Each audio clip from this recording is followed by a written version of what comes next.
So now, with the multi-domain intervention that was introduced by Professor Kivipelto and the nutritional strategy introduced by Professor Shelton.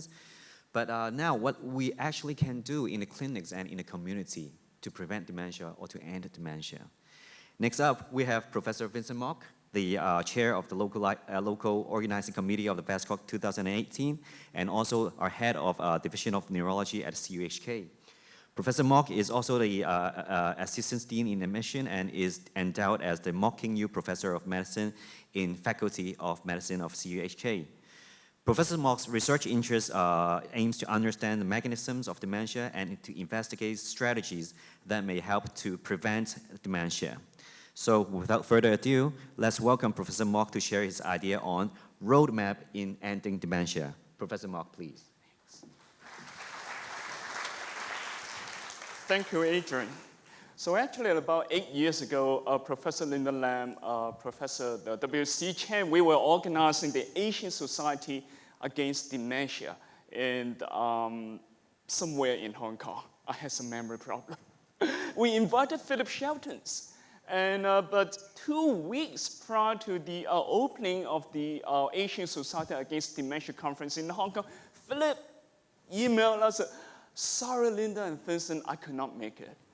And the excuse Philip shared, if you remember Philip, he said one of the study that he was the principal investigator, it was a positive study.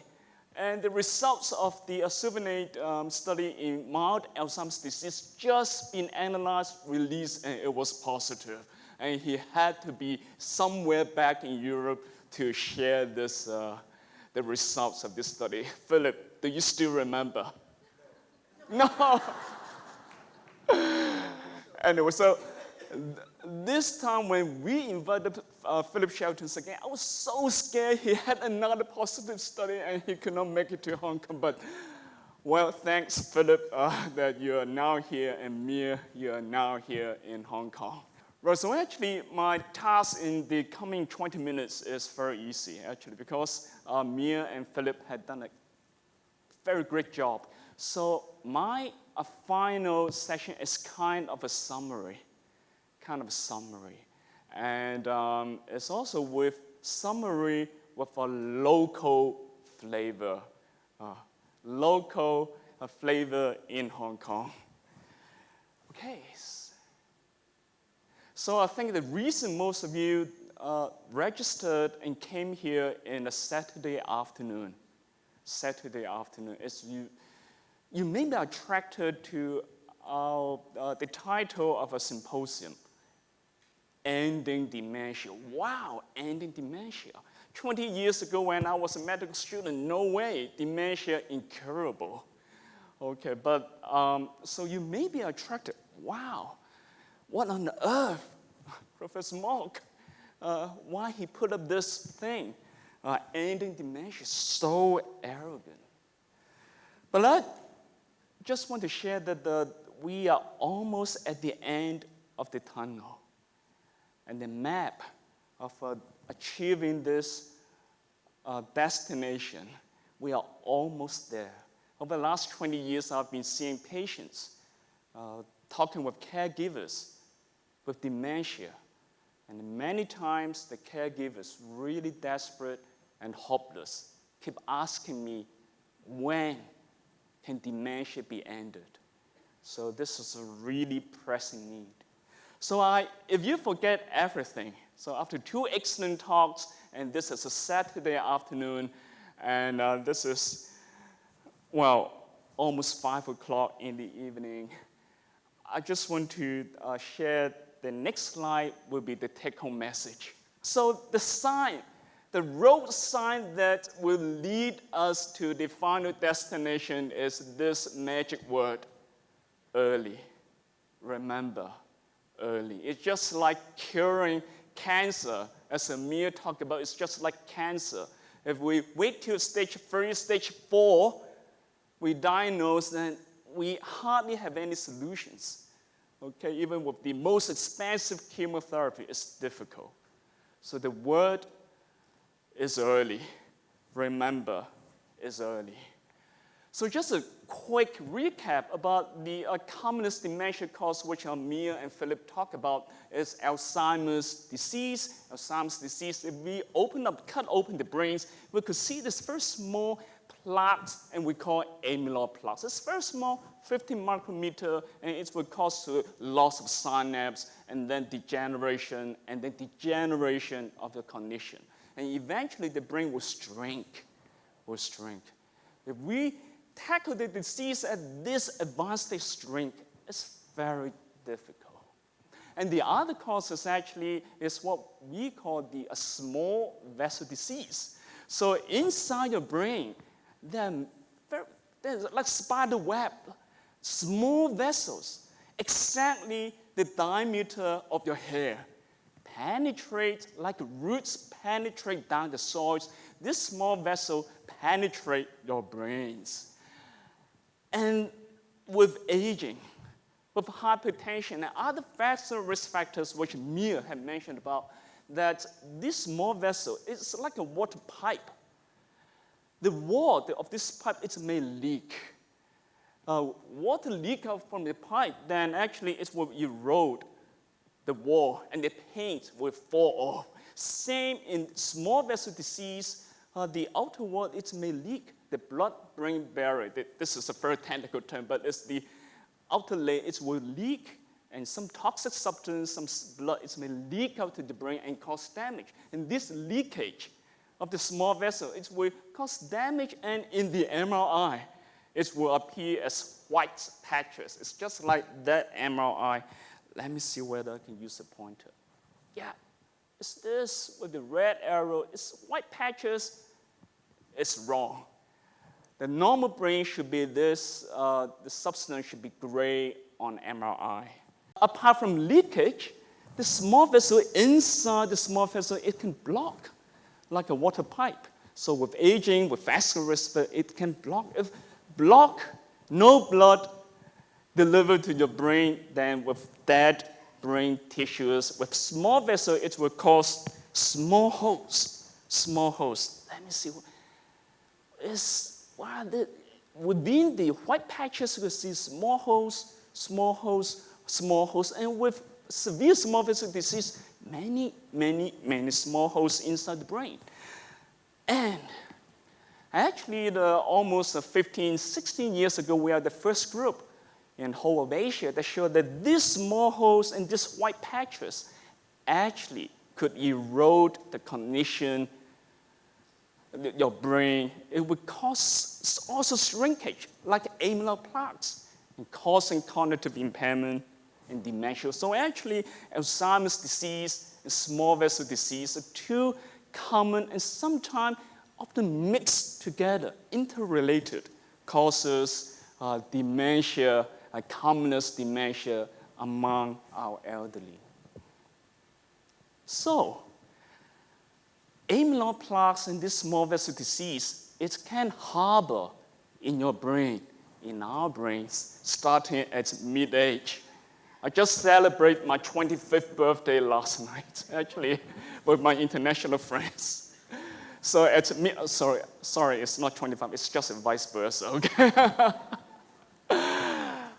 So this amyloid plaques, it's small vessel disease, harbor in your brain silently, without symptoms. And we call this stage the preclinical. Clinical is you have symptoms, you got to see doctors, and no symptoms. And it can harbor in your brains for how long? Wow, for 10 to 15 years inside your brain without causing apparent symptoms.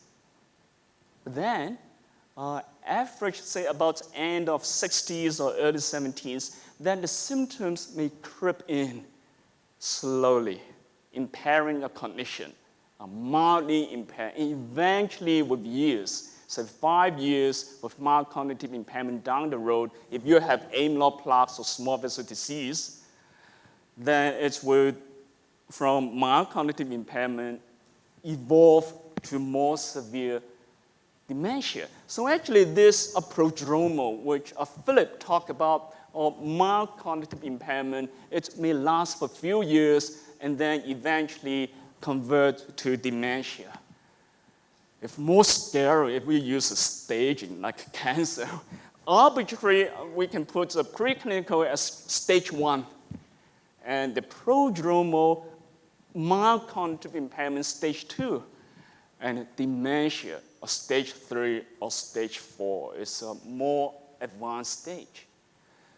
So the question is, with this panoramic view of how these pathologies affect dementia, the first question is how can we stop from the very beginning accumulation development of small vessel disease of amyloid plaques?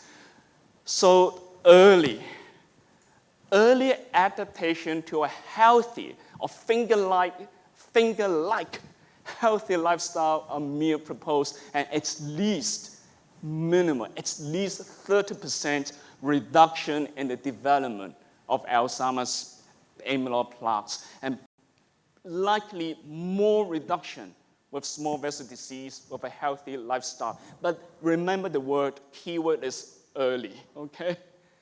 What I meant is we need to start early. 40, I'm too late already. We need to really start early because it's in this middle age, 40, 50, poorly controlled vascular risk factors or hypertension, it will start the accumulation of amyloid or change of small vessel disease early. Okay, first early is midlife. Okay, very important, first early. And then actually, eventually some of us may have this development of amyloid plaques or small vessel disease. Then I think mild cognitive impairment means actually it's mild impaired, but still independent. Can still do shopping, cooking, you can still come and register and attend the Brain Health Symposium, okay? Still independent. If we can stop at stage 2 and remove the cancer, a small polyp, wow, this is excellent. So how can we stop? I think most important is actually many say elderly. It's very hard to define mild cognitive impairment or normal aging memory symptoms, okay? Most elderly reach, or even me now reaching 50 above, I feel that my memory, my thinking is kind of slower and poor memory. And same, if you reach 70, then wow, my memory is worse. Most elderly complain. So how can we say that this is abnormal aging, or this is just a normal aging process? So is there a simple, yet sensitive, objective way of defining mild cognitive impairment? So actually, over the last decade, Dr. Adrian Wong, working with in McGill University, Seattle, Australia, had developed this Hong Kong Montreal Cognitive Assessment we call MOCA. It's not MOCA, but it's a MOCA, Hong Kong MOCA. So it's a brief test, 10 minutes, that can help. It's more sensitive to define abnormality of the cognition.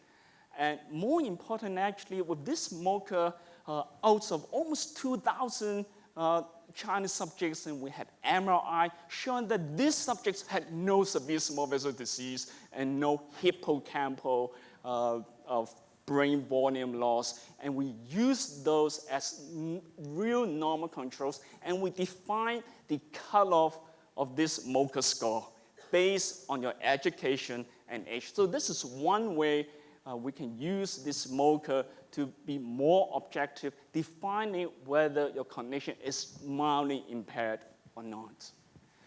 So can we actually detect that, know that we can know you're harboring small vessel amyloid plaques without doing an imaging, without doing a brain imaging? Can we do it? So actually, thanks to a Seeds Foundation 2 years ago, they generously invested in one of our projects, is to evaluate retinal imaging. So there are two functions of your eye. The first is now that you can see my slides. Okay, this is the first function of your eye. The second function of your eye is actually your eye is the only window that we can see through the skull. Not your ear, but your eyes, not even your mouth, but your eyes with the pupils. They see through, and you can see what is happening inside your brain, because the retina is the extension of your brain. So brain pathology may manifest also in the retina that may be picked up by retinal imaging. So we have now advanced technologies, and one of this we call abbreviated OCT. O is optical. CT brain, CT, you heard of it, but this is not the same CT. We know it's computer tomography. No, it's coherence tomography. We can assess the thickness of the layer. So this is one way we are now exploring, whether we can just take a picture of the camera, maybe later in the iPhone, 5 more minutes left. Thank you, Anika, our medical student. Thanks, okay? So this is one research ongoing. The other, actually, we've just completed and we managed to accept it by journal is even the retinal arteries also can correlate with the brain small vessel disease, and we developed an automatic artificial intelligence powered retinal imaging method that correlates very well with the severity of this small vessel disease. And if we just do this very simple screening without blood taking, without brain imaging, but we still need a confirmatory test. Like if you test for colonic cancer, we save stools, and if we detect bloods, we need a confirmatory colonoscopy. So nowadays, with a simple mocha, we can, if it's failed, then it would be good to have a more detailed quantitative assessment. If, say, in the future, we validate this retinal imaging, then it will be best to confirm by a PET scan, which Philip mentioned about, and a lumbar puncture, which Philip also mentioned about. Wow, a PET scan and a lumbar puncture, a needle at the back. This is not easy. Is there a simpler way to confirm the presence of amyloid plaques? And Professor Shilin, one of the computer engineers, actually had recently developed, again, an artificial intelligence method that can detect very subtle changes that associate with early Alzheimer's disease. And we can tell just by MRI, 94% accurate of telling this is an AD brain and this is a normal brain without an amyloid PET. And she received an award from the recent this year International Exhibition of Invention in Geneva, and she received, I don't know whether Professor Shi is among the audience, a letter by our chief executive, Ms. Carol Lam. So we are also exploring with Owen Go and also Harvard chemistry people, whether just by MRI and the ligands without a PET, just a new novel ligands, and we are working in animal now, okay? But very encouraging results. So this is a mouse brain, the white dots, these are amyloids, visualized by injecting one of a novel compound by MRI. And we hope we're doing the final stage, and we hope, say, 1 year, 2 years, we can roll this out in phase 1 in human being. So if we have early detection, anything we can do, okay? First early is midlife, early change, adapt a healthy lifestyle. And we may early screen for Alzheimer's or small vessel disease, and we can confirm with advanced MRI or more detailed cognitive tests. What can we do? So once again, we can do if we in this at-risk stage, early intervention with the finger multi-domain by Mia elegantly, she just presented. And we can actually, Professor Linda Lam, more than 10 years ago, we have a Chinese-style multi-domain way of Tai Chi, mind-body exercise, and with a randomized study showing it's effective in reducing the rates of decline. And Philip Shelton's mentioned this medical nutrition Zervinate, but is in this prodromal. In advanced dementia, it's not effective, so early use. And last, there are ongoing studies that Hong Kong is now doing the anti-amyloid study, which Philip had mentioned, some anti-amyloid drugs, which may be very promising in phase 2 studies, and we're doing the phase 3 studies, and we are working on a drug that dilates small vessel. It's a clinical trial, but we focus only on the early stage, and Dr. Lisa Au is the PI in doing these clinical studies, and Dr. Adrian Wong is focusing subjects with prodromal small vessel disease, preclinical small vessel disease, and doing randomized study on aerobic study. And we are also in our lab, we're experimenting a drug that may help the leakage, prevent the leakage and the inflammation, and we have very encouraging results. And we just published, we just presented in the FastCOG meeting, and our team actually received the Young Investigator Award for this drug. And we hope if it's working in animal, we can roll out in clinical studies in the future. So to end, I just want to emphasize this is the take-home message. Early, okay? We have 3 E's to summarize. It's an early adaptation to a healthy lifestyle, mid-40, okay? Or even earlier, okay? Early detection of at-risk subjects and early intervention. So thanks to my team in our university, and thanks to SEEDS Foundation, to other philanthropists, to all the granting agencies in Hong Kong, and just a preview of what may happen next year. So next year we'll start a most comprehensive brain health center in Asia. It's encompassing research, basic translation and clinical research with education, like this regular education, public forum, but also educating a medical student. We'll have many medical students here. You are our future, okay, sitting over there. And also a clinic that will promote brain health. This will be hopefully first quarter after Chinese New Year next year. Okay, with this, I end by wishing all of you good brain health, because it brings health to you. Thank you very much.